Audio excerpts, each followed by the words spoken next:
today's video ay gagawa tayo ng napakasarap na palamig. Ito ay ang mango jelly salad. So napakadali lang nitong gawin mga moms. At syempre napakasarap nito kaya simulan na natin. Sa pan, naglagay ako dito ng 5 cups na tubig. Tayo ng gulaman. Meron ako dito mango flavor na gulaman. Isang sachet na mango flavor gulaman. Ibuhos natin dito sa 5 cups na tubig. At haluin lang natin yan. Maglagay rin tayo ng mango flavor na powder juice. Kung walang powder juice, pwede kayong maglagay ng 1/2 cup na sugar.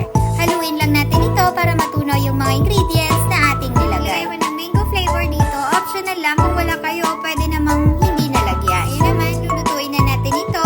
Medium heat ang apoy at hayaan lang natin itong kumulo. Pagkakulungan ito, i-transfer agad natin sa ating lagayan. Pagkatapos takpan natin ito at hayaan muna natin ng isang oras para tumigas itong gulaman. Ilagay rin ako ng gulaman sa isang small container. Kailangan din natin dito ng mangga. So, 2 mangga itong ginamit ko dito. I-cut lang natin yan ng maliliit. Dapat hinog talaga na mangga ang gagamitin para mas masarap siya. Ayan, ready na ang ating mga mangga. Ngayon naman, itong pang-grate ko ng buko, grenade ko lang itong gulaman na nilagay ko dito sa small container. Gayatin lang natin yan gaya ng paggagayat natin ng buko. So, ganyan lang mga mamshis. Pagkatapos naman, ay i-slice din natin itong ating gulaman into small cube. Pwede na lang sa inyo kung anong size ng gulaman ang gusto nyo. Pwedeng liitan, pwede namang lakihan. Depende na lang yun sa gusto nyo. Ayan, okay na itong ating gulaman mga mams. Ngayon naman, kumuha tayo ng isang bowl na pwede nating haluan nitong ating mango jelly salad. So, ilalagay na natin dito